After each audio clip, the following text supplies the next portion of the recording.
قبیلہ ہے جو امام علیہ السلام کو جانتا ہے، پہچانتا ہے. میں خطرے کی گھڑی بجا رہا ہوں. جانتا ہے، پہچانتا ہے. اب امام علیہ السلام سے زمین کے پیسے لیتا ہے. اس کے بعد امام علیہ السلام پھر بلاتے ہیں، کہتے ہیں دیکھو یہاں پر میری قتل گاہ ہے، دشمن مجھے یہاں قتل کر دیں گے، تم لوگ آنا اور میری قبر لگانا اور میری لاش کو دفنا دینا، شہداء کو دفنا. پھر کیا کیا؟ خواتین کو بلایا. واقعہ تو ہر سال سنتے ہیں. خواتین کو بلایا اور بلانے کے بعد کہا اگر تمہارے مرد نہ مردی کرے اور ہمارے جنازے پر نہ دفنائے تو تم لوگوں کو خیرات دلانا، اور اگر نہ مانے تو ہمیں دفنانے کا کوئی راستہ نہیں. اس کے بعد بچوں کو بلایا. بلانے کے بعد امام علیہ السلام نے بچوں سے کہا کہ اگر تمہارے مرد ہمیں نہ دفنائیں، اگر تمہاری خواتین ہمیں نہ دفنائیں تو پھر ایسا کرنا تم کھیلتے کھیلتے آنا اور مٹی ڈال دینا. اللہ اکبر! کیا امام کے دل پہ گزری ہوگی. میرا ایک سوال ہے کہ جب امام علیہ السلام نے ان لوگوں سے کہا کہ ہم یہاں شہید ہو جائیں، اگر آپ کو مثلاً میں کہوں کہ مجھے یہاں میری جان کا خطرہ ہے تو کم از کم 4 لوگ تو ضرور کمرے میں آئیں گے. مولانا کیا خطرہ ہے بتائیے، ہم آپ کی مدد کر دیں، مولانا ہم آپ کے لیے کوئی مشکل راستہ حل کر دیں، کوئی مسئلہ حل کر دیں. محبت میں آ جائیں گے کہ کم از کم مجلس پڑھتے تھے. اب سوچئے امام کے اگر یہ لوگ تھے جو امام کو جانتے تھے لیکن امام کی معرفت نہیں رکھتے تھے، اس لیے کہ امام سے کہیں ناراضگی تھی جو کبھی اور بتاؤں گا. اس وجہ سے جب اس قبیلے والوں کو بتایا گیا کہ میں یہاں شہید ہو جاؤں گا تو کسی نے مڑ کے یہ نہیں کہا کہ ہم آپ ہماری زمین پر آئے ہیں، آپ کو کون شہید کرے گا، ہم آپ کو بچائیں گے. اسی لیے امام علیہ السلام نے جب حبیب ابن مظاہر کو بلایا تو بلانے کے بعد پھر اس قبیلے کی طرف بھیجا کہ حبیب ان لوگوں کو سمجھاؤ، ان کو دعوت دو، اب جنت کا راستہ کھل چکا ہے. جناب حبیب ابن مظاہر جاتے ہیں، ایک عجیب سبا ہے، گفتگو ہوتی ہے، حبیب کی بات نہیں مانی جاتی. حبیب واپس آتے ہیں، شب عاشور آتی ہے. جناب زینب ایک مرتبہ اپنے بھائی کو بلاتی ہے، بھیا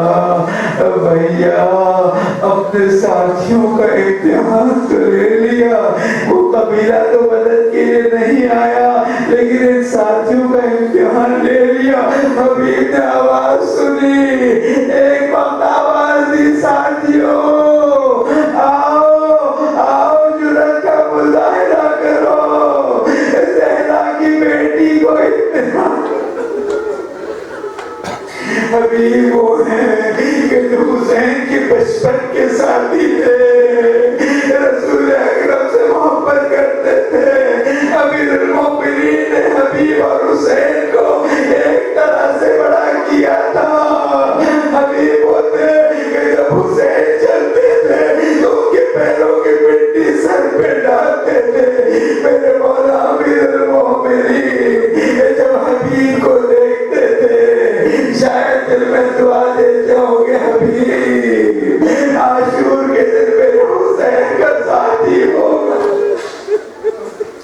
شب عاشور آئی، امام علیہ السلام نے اصحاب کو جمع ہوا دیکھا. بعض جگہ آیا ہے امام نے جمع فرمایا، بعض جگہ امام نے جمع دیکھا. آواز دی، اے مسلم کے فرزندوں، مسلم شہید ہو گئے، کافی ہے، تم چلے جاؤ. کھڑے ہو گئے مولا. قیامت میں جناب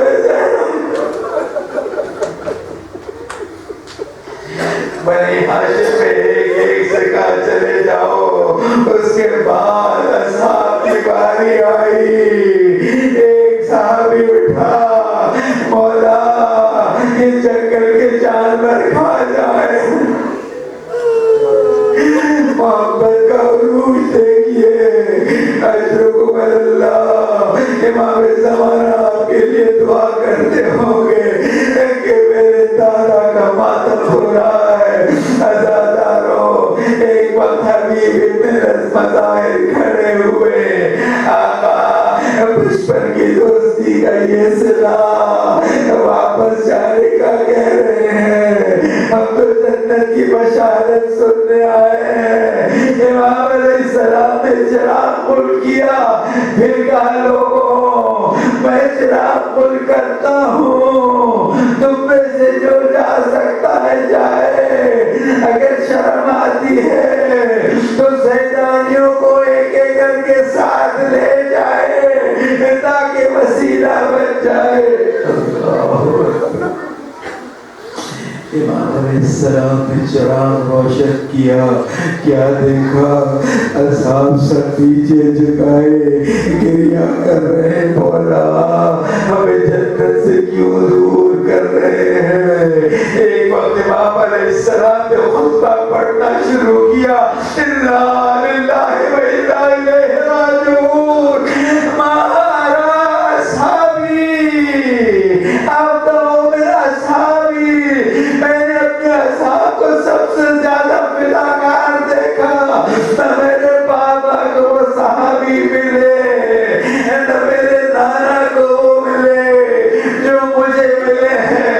عزاداروں, عاشور کی صبح ہوئی, حبیب ابن مظاہر اپنے آقا کے سامنے مولا اب وہ وقت آ گیا ہے, بچپن کا ساتھی بچھڑ رہا ہے.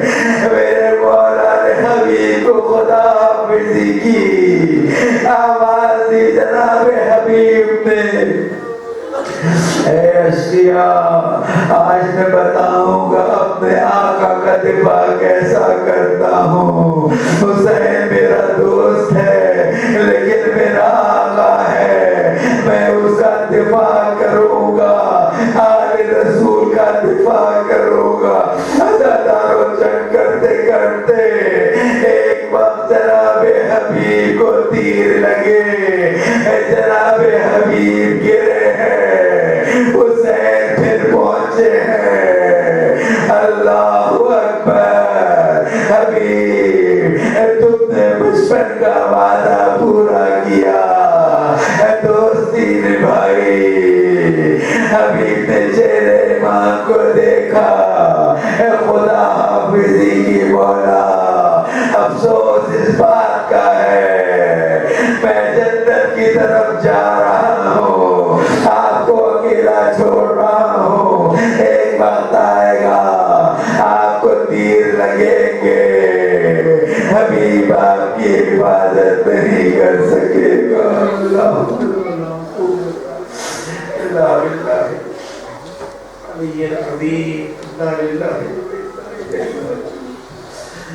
یا اللہ تجھے محمد و آل محمد کا واسطہ ہماری نیتوں کو خالص فرما دے. ہمیں دین اسلام کو سمجھ کر اس کو چلنے کی توفیق عطا فرما دے. کربلا والوں کے راستے کو سمجھ کر اس پہ چلنے کی توفیق عطا فرما دے. دشمنان اسلام کو نابود فرما دے. ہمیں اسلام کے پرچم کو بلند کرنے کی توفیق عطا فرما دے. والے والے جو حج و زیارت کے متمنی ان کی تمناؤں کو پورا فرما. بحرین, حجاز, شام, پاکستان جہاں سے مومنین ہیں مشکلات میں ان کی مشکلات پر آسان فرما. کچھ مومنین کی جان مال آبرو کی حفاظت فرما. ہماری نسلوں کی اصلاح فرما. ہمیں اہل بیت کے نقش قدم پر چلنے کی توفیق عطا فرما. علماء کرام برائے جزام رہبر انقلاب انقلاب اسلامی کی حفاظت فرما. ہمارے امام کو ہم سے راضی فرما. ظہور میں تعجیل فرما. مادر حسین